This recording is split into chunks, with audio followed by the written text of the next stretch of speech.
Hello दोस्त, आप कैसे हैं? मैं उम्मीद करता हूँ आप अच्छे होंगे। आज फिर मैं आपके सामने एक नए वीडियो के साथ मोटिवेशनल के रूप में उपस्थित हुआ हूँ। ये वीडियो बहुत ही इम्पोर्टेंट है, इसको समझने की कोशिश करिएगा। आज की वीडियो में थोड़ी सी मैं व्यवहारिक के साथ साथ सैद्धांतिक चीज़ों की भी चर्चा करूँगा। थोड़ा सा, बहुत ज़्यादा नहीं, सैद्धांतिक की भी बातें करूँगा और बहुत इम्पोर्टेंट है ये भी वीडियो, एक तरीके से मोटिवेशनल है। ठीक है दोस्त, तो ये भी वीडियो एक तरीके से मोटिवेशनल है। तो आइए इस चीज़ को पढ़ते हैं और समझने का प्रयास करते हैं और इसको भावों के निकालने का भी हम प्रयास करेंगे और फिर आप निर्णय लीजिएगा कि कौन आपकी नज़र में सही है, कौन सी विचारधारा आपकी नज़र में सही है। इस पर आप निर्णय लेने की कोशिश करिएगा। आइए देखते हैं।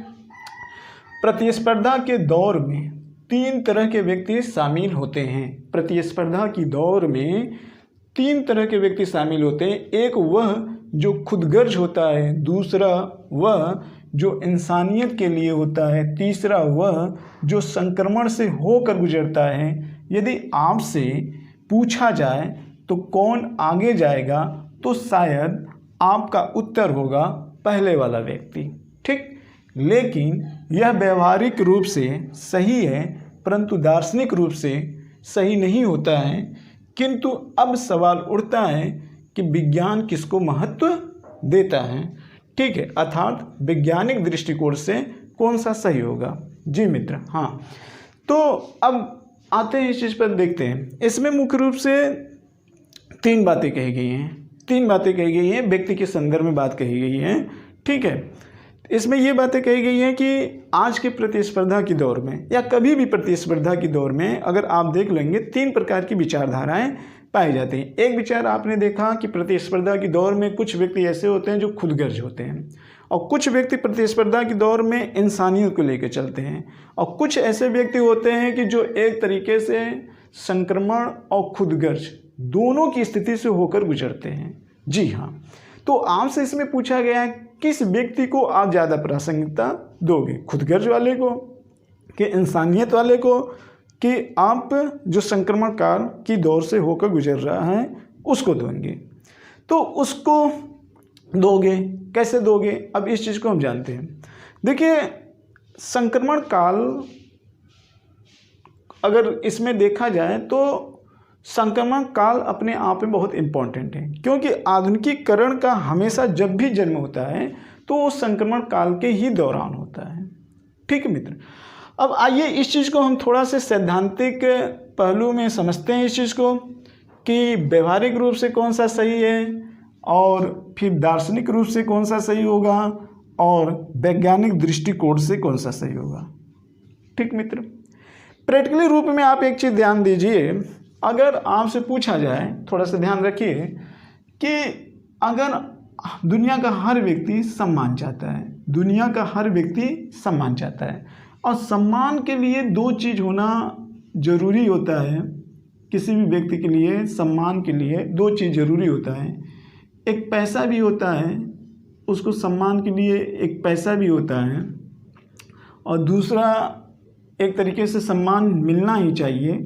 अच्छा पद के साथ पैसा नहीं होगा, सम्मान मिलना चाहिए, रिस्पेक्ट मिलना चाहिए। तो जो असली सम्मान की पहचान होती है वो पैसा और इससे आपको मिलता है। ठीक है मित्र, इस चीज़ को आपसे मिलता है सम्मान। असली सम्मान पाने के लिए मुझे दूसरे से सम्मान भी चाहिए और मुझे पैसा भी चाहिए। तो ध्यान रखना, जो ये पैसा वाली यहाँ पे बात हो रही है, पैसा वाली, ये जो इसके पीछे भागेगा वो एक तरीके से खुदगर्ज होगा। खुदगर्ज यानी कि अपने लिए, और जो सिर्फ केवल इसके लिए भागेगा, सिर्फ सम्मान के लिए, तो इसका भाव मानव कल्याण होगा। मानव कल्याण, जी हाँ, इसका मानव कल्याण होगा। 100 के पहचान के लिए, 100 की पहचान करने के लिए एक तरीके से आप यहाँ पे कह सकते हैं 100 की पहचान करने के लिए, यानी कि अपने स्वाभिमान को बनाए रखने के लिए पैसा और सम्मान दोनों तरीके से आपको मिलना चाहिए। लेकिन वो व्यक्ति सिर्फ पैसा कमाकर आप 100 को नहीं प्राप्त कर सकते हैं, और ना तो केवल आप सिर्फ सम्मान आपको कोई देता रहे, आपकी तारीफ करता रहे, आप काम करिए, काम पे काम करते चले जाइए और अगला आपको सम्मान देता रहे, तब भी आपको संतुष्टि नहीं होगी। कुछ तो मोटो चाहिए, और दोनों तरीके की मोटिवेशन चाहिए। पैसा भी चाहिए और मुझे सम्मान भी चाहिए। सम्मान के साथ मुझे पैसा मिलना चाहिए। जो भी मैं कार्य कर रहा हूँ वो मुझे सम्मान के साथ पैसा मिलना चाहिए, न कि भीख की तरह आप पैसा दो। तो ये दोनों भावनाओं को आप याद करिएगा। मानव कल्याण के लिए जो व्यक्ति होगा वो सिर्फ सम्मान का कार्य करेगा, और जो खुदगर्ज होगा वो सिर्फ पैसे के लिए जिएगा। लेकिन संक्रमण काल के दौर का मतलब, कुछ व्यक्ति ऐसे होते हैं कि जो इन दोनों की अवस्थाओं में उलझ के रह जाते हैं। संक्रमण काल का मतलब ये होता है कि कभी कभी व्यक्ति के जीवन में ये आता है कि यार मैं केवल ये चूज करूं कि केवल मैं ये चूज करूं, यानी मैं खुद अपने लिए जीऊं कि हम इंसानियत के लिए जीऊं। जीना किधर चाहिए। कभी कभी क्या होता है कि बहुत सारे व्यक्ति के अंदर इंसानियत का भावना होता है, लेकिन वो बहुत दिनों तक चल नहीं पाता है। क्यों? क्योंकि परिस्थितियाँ कभी ऐसी आती हैं कि उसको इस बात का एहसास दिला देती हैं कि हमको खुद गर्ज बनकर जीना चाहिए। जी हाँ, क्लियर। लेकिन ये है कि ये निष्कर्ष तक नहीं पहुंचता है। एक्चुअली में संक्रमण काल में परिस्थितियों में कोई आकर एकाएक निर्णय ले लेता है कि मुझे एक की तरफ भागना है, दूसरी तरफ या तो ये कहेगा नहीं हम सिर्फ मानव कल्याण की तरफ जाएंगे, खुद गर्ज की तरफ नहीं जाएंगे। अब ये जो संक्रमणकारी व्यक्ति होता है इसके सामने दो चुनौतियाँ, तीन तरह की चुनौतियाँ होती हैं दोस्त। एक तो इसके अपने फैमिली, यानी कि इसके अपने खुद परिवार होते हैं, और इसका एक अपना समाज होता है, और इसकी एक 100 की पहचान होती है। अगर ये समाज की तरफ भागेगा, ज़्यादातर परोपकार की कार्य करेगा, तो अपने परिवार के साथ कहीं ना कहीं न्याय है जो वो नहीं कर सकता है। और अगर समाज के परिवार के पीछे भागेगा तो कहीं ना कहीं समाज को बैलेंस नहीं कर पाएगा। जी हाँ, तो इससे क्या है कि किसी एक के बल पे 100 की पहचान तो नहीं होगी। 100 के लिए तो मुझे दोनों चाहिए, परिवार को चलाने के लिए पैसा चाहिए और समाज में इज्जत पाने के लिए मुझे परोपकार कार्य भी करना चाहिए। दोनों बात है यहाँ पर। तो अब निष्कर्ष ये निकलता है कि आप तो सही ये है कि इन दोनों की तरफ आपको जाना चाहिए, लेकिन सबसे बड़ी चीज़ है कि यहाँ पर जाने के लिए, दोनों की तरफ जाने के लिए एक संतुलन की आवश्यकता होती है। यानी 100 को प्राप्त करने के लिए संतुलन की आवश्यकता होती है। जब तक संतुलन नहीं होगा तब तक आप इन दोनों में बैलेंस नहीं स्थापित कर पाओगे, और इसके लिए ढेर सारी चुनौतियाँ आती हैं, ढेर सारी चुनौतियाँ आती हैं। तो लेकिन ढेर सारी चुनौतियाँ जब आएंगी तब आपको सीखने को बहुत मिलेगा, लेकिन इस सीखने के दौरान बस एक चीज़ आपको अपने अंदर लाना होगा कि हम हार नहीं मानेंगे। क्लियर। अब देखिए होता क्या है, कभी कभी मानव कल्याण का भाव वहाँ पे नहीं उठ पाता है। जैसे मानव कल्याण का भाव प्रतिस्पर्धा की दौर में तो उठ सकता है, हद तक उठ सकता है, लेकिन जब वही प्रतिस्पर्धा संघर्ष के रूप में बदल जाती है तो मानव कल्याण की तरफ जाना थोड़ा कठिन हो जाता है मित्र। जहां प्रतिस्पर्धा संघर्ष में तब्दील हो जाती है। अब सवाल होता है कि प्रतिस्पर्धा और संघर्ष में अंतर क्या है।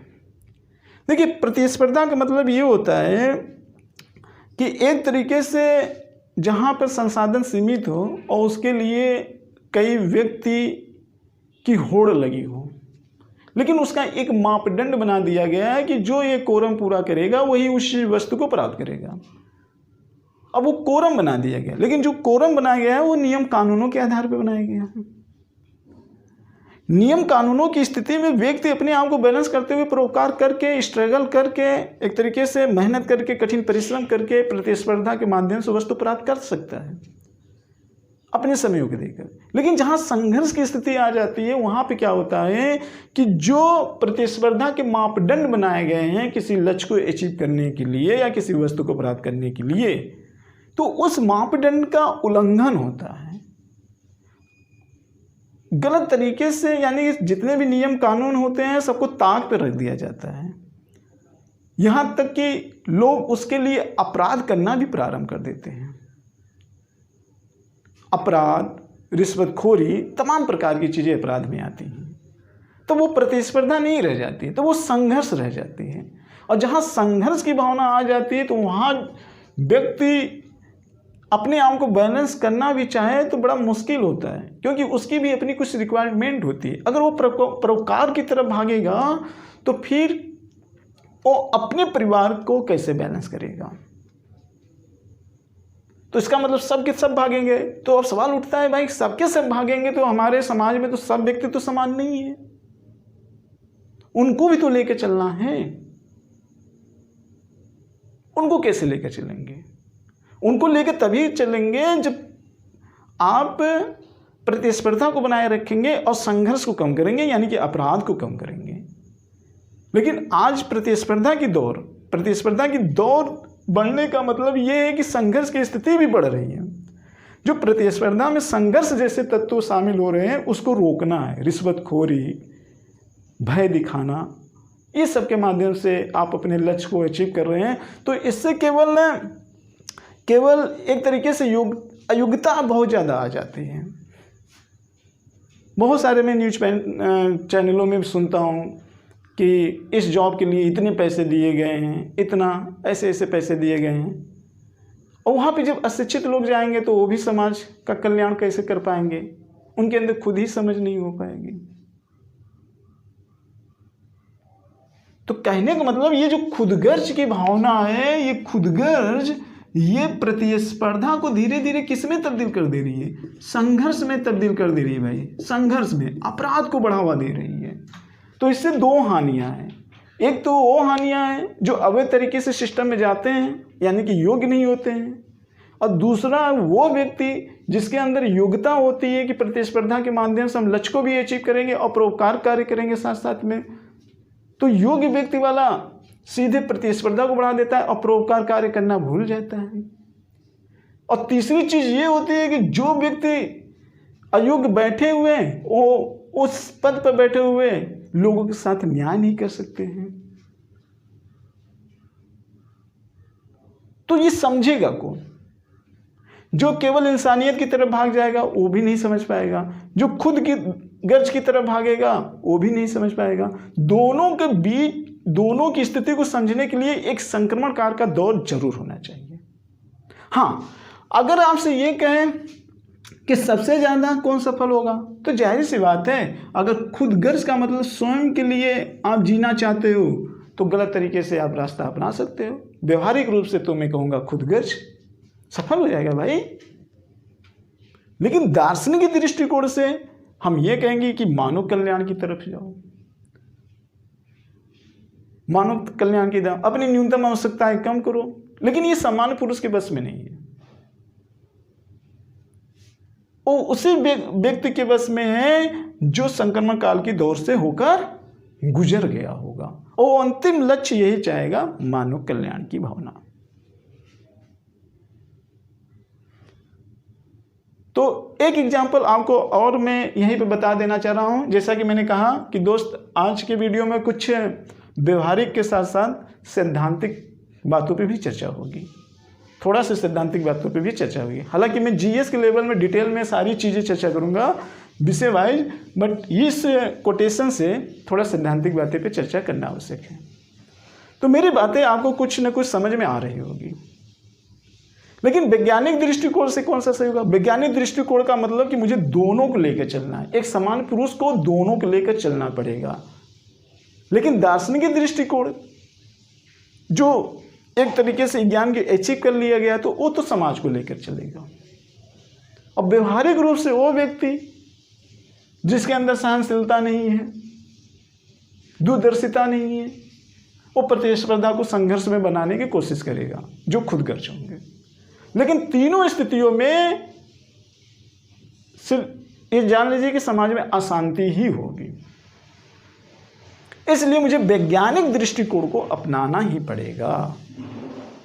जी हाँ, हमको वैज्ञानिक दृष्टिकोण को अपनाना ही होगा। क्लियर? थोड़ी सी लाइट की प्रॉब्लम होगी मित्र, लाइट कट गया है, ठीक है, तो थोड़ा एडजस्ट करिएगा आप लोग। तो अब आते हैं दूसरे एग्जाम्पल के रूप में, देख लेते हैं दूसरा एग्जाम्पल क्या है।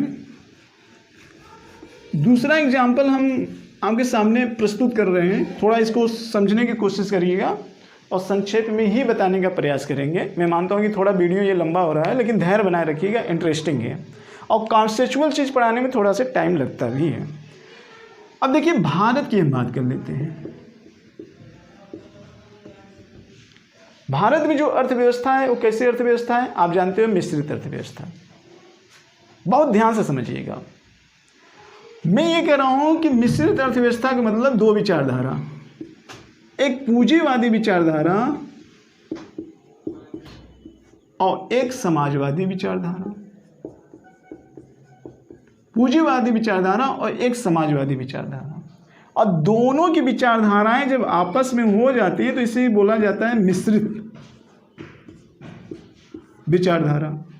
भारतीय अर्थव्यवस्था के संदर्भ में आप देख सकते हैं, हालांकि मेरा जो दृष्टिकोण है वो वैचारिक के रूप में, सामाजिक दृष्टिकोण के रूप में मैं लेकर चल रहा हूँ, लेकिन पिछले वाले ही एग्जाम्पल में के माध्यम से इस चीज़ को समझने का प्रयास करिएगा, समझने का प्रयास करिए। पूंजीवादी का मतलब यहाँ पे क्या हो गया, खुदगर्ज। पूंजीवादी का मतलब खुदगर्ज और समाजवादी का मतलब मानव कल्याण यानी कि इंसानियत। तो यहाँ पे कल्याण की बात हो जाएगी। और मिश्रित का मतलब जो इस पर भी बल दे और इस पर भी बल दे, यानी कि संक्रमण काल का दौर। संक्रमण काल का दौर, ठीक। लेकिन भारतीय अर्थव्यवस्था में सबसे ज्यादा लोकतंत्र में किधर झुका है? झुकाव तो इधर होना चाहिए मित्र, जो रियलिटी में सही है, झुकाव तो इधर होना चाहिए। तो आप देखे होंगे कि अब हम थोड़ा सा देखें, जब देश आज़ाद हुआ 1947 से लेकर, हम मान लेते हैं 1991 की बात कर लें, और फिर 1991 से लेकर आज हम 2020 तक बात कर रहे हैं।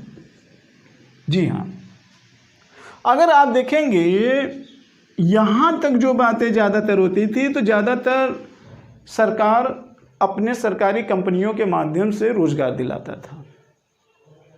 तो इसका मतलब इसका झुकाव किधर था? मानव कल्याण की तरफ। लेकिन बहुत ज़्यादा हानि हुई सरकारी कंपनियों में। हानि इसलिए हुई क्योंकि सरकारी नौकरी में करने वाले हर लोग सिर्फ 1 महीने में वेतन पा जाते थे, तो उसमें से कुछ लोग मेहनत करते थे और कुछ लोग आलसी टाइप के हो जाते थे, इसलिए प्रोडक्शन सही तरीके से नहीं हो पाता था।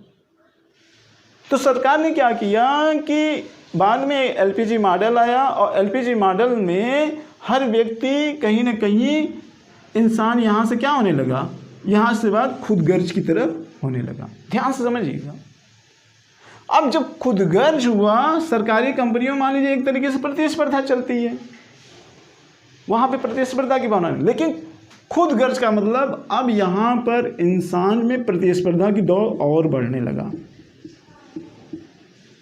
प्रतिस्पर्धा का दौर तेजी से बढ़ने लगा, और यहाँ 2020 तक आते आते चीज़ें किस में तब्दील हो रही हैं? अब यही प्रतिस्पर्धा धीरे धीरे संघर्ष में तब्दील हो रही है।